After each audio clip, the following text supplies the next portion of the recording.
Welcome into our Preps on 11 Web Extra. Tyler Cass, joined as always by Scorebook Live's Nate Olson. We've made it to week 3, the final week before non-conference play, and I think the overarching theme is everyone wants to take their bye this week. Mm-hmm. The hay's in the barn for a lot of programs, and they're taking this week to get ready for the non-conference. For us media types, week 3 is a little tough. It's a little, looking at the 10 games to watch this week was a little difficult. There's just not a lot of games to choose from, but as we'll find out in a second, there are some good games, and there's some games that, had they been on a full slate, would still be at the top. But you've got to feel good, especially if you're 3-0, some of these teams that are. And if you're not, you've got this week to kind of correct things. But that's, I think, if I was a coach and the schedule at all allowed it, I would want to have the 3 right off the bat and then have that week off before the non-conference. And everybody's different.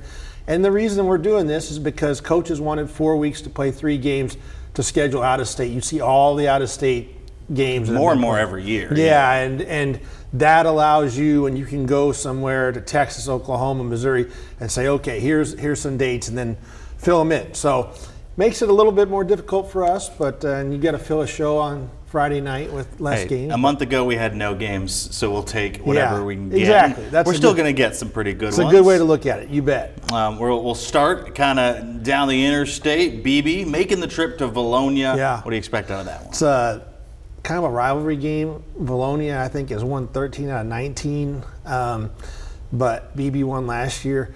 Beebe started the season really strong. They've taken control of 2 5A East teams, including they beat Nettleton, who is a pretty good 5A East team, kind of decimated with transfers this year, but still pretty good. And then just ran all over Greene County Tech.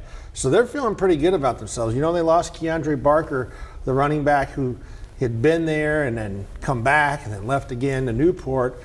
But they've rebounded. They found a quarterback and a couple playmakers around him. Got a first-year coach.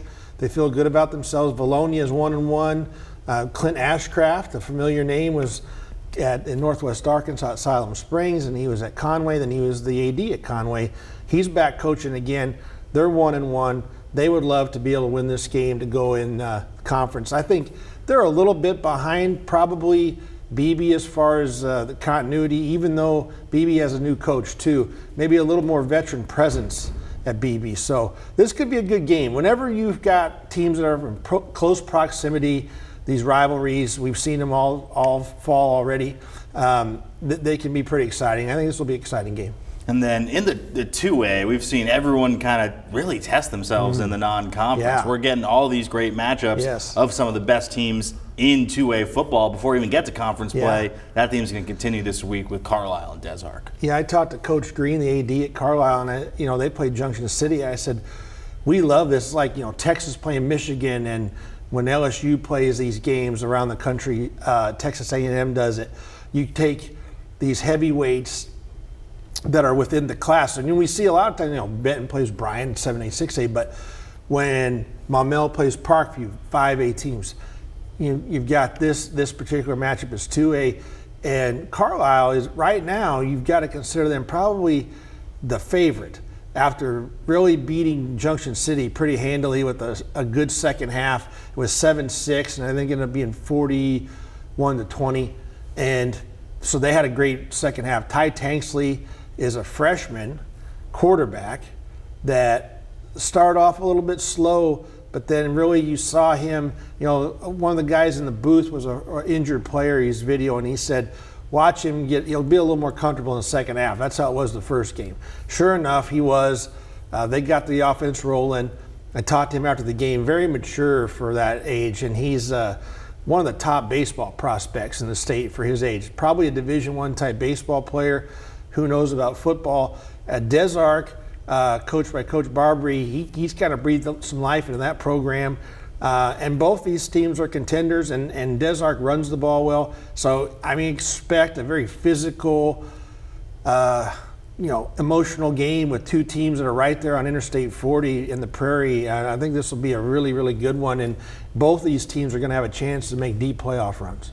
You mentioned, 6A versus 7A matchups. That's what we've got now. North Little Rock and Catholic. A couple of years ago, this was, the Catholic win that I think kind of was a signal. Like, hey, Catholic's here. Now, a couple of years later, it's a couple programs really trying to find their footing. Well, remember, that surprised us. Because North Little Rock was still sort of near that pinnacle that they were when they went to 5 straight championship games, and they'd gone through a coaching change, and Catholic caught them and played good. And Catholic hasn't looked back. They got to I think it was the semifinals against Pulaski Academy or quarterfinals 2 years ago, and or Little Rock Christian 2 years ago, and that was a quarterfinal game. They played PA, I think, in the semis. So they've had some good success the last couple of years, and now they've got a new coach, Richard Cochran, but he's not new to the team. He was an assistant, and he's an alumni. I think they feel really happy with him. Jackson England's a quarterback. That's a guy that doesn't get enough publicity. You mentioned the Kane Archers of the world, Quentin Murphy's, Drew Davis at Benton, but England, when those two squared off last year when Catholic played Benton, you saw both two really great quarterbacks. So he gives them a chance to win. They went down to Dallas, to Jerry's World, not Jerry's World, but Jerry's practice facility. Not the big stadium, but the practice field and practice field complex. And they the Star. Yeah, the Star, the Ford Center, the Star at the Ford Center. Lots of names. But they played a school down there, Nolan Catholic, a Dallas Metro school, and hammered them. And so they're 2-0, and I think they're a heavy favorite in this game. We talked about North Little Rock's struggles. Feel badly for Clint Reed because you lost 4 or 5 really good players, at least, maybe more than that, from last year's team. People are leaving that school, and they have to figure out a way to try to keep the talent there. It's been a very talent-heavy place, a big, deep talent pool. You've got one school for 100,000, population town. But over the years, I think all the attrition of the coaches and stuff has led to some of the people leaving. So Clint's a good guy, and he's a good coach. So hopefully for him, some of these middle school kids will stick around and they can rebuild it. But Catholic is moving good. I think they can do well in that 6A East. They're gonna have to play the likes of Marion and Benton, but I think they're gonna compete, and I think they win this game. And heck, if you want to, go even further with the Jerry Jones of it all, you could call this the Jerry Jones Bowl, a rivalry of 2 programs that he's been vaguely connected to throughout the years. Yes, that's right. And he was happy to have Catholic down there, and I think his son went to school there. I think one of his sons did. So that's cool. That's cool to have Jerry involved and to have Catholic. Those kids will never forget playing at the Star. It's the second time they played there in 3 years. So it's a cool thing, and to win too. They beat that team twice in 2 years. So that's really good. And then finally, our game of the week, making the trip up to Searcy. That's what Benton's doing as they take on Harding Academy. As far as I know, I didn't do a lot of checking, but I don't think these teams have ever met, as far as I know. If it did, it would have been a while. It's not in the recent memory. And, it wasn't that long ago. Harding was a 2A school. Benton's always been 5A or above. They were 4A or 5A, back in the old days. They've been in the second largest classification, or the largest. So, and then once they've gone to the 6A format, they've been 6A. So, don't think they've played. I think this is game, I've said earlier on the radio, I think this is going to be a shootout type game. You've got 2 really good quarterbacks. I mentioned Davis and Owen Miller, who is at Harding Academy and going to go to UCA. They lost Marion 37-7, and I think that raised some eyebrows. I think that's more of a credit to Marion, how good they are. And then they went to Conway and got beat pretty bad. But the numbers disparity is quite a bit, and that's something that we saw with Parkview and Bryant. Having to play a lot of guys both ways. Harding Academy will do that. I think that's where Benton can kind of take advantage. They're physical. Their front 7 is really good. And so I think they'll kind of wear them down. But, they're doing this to get ready for the 5A East. They know that it's a step up.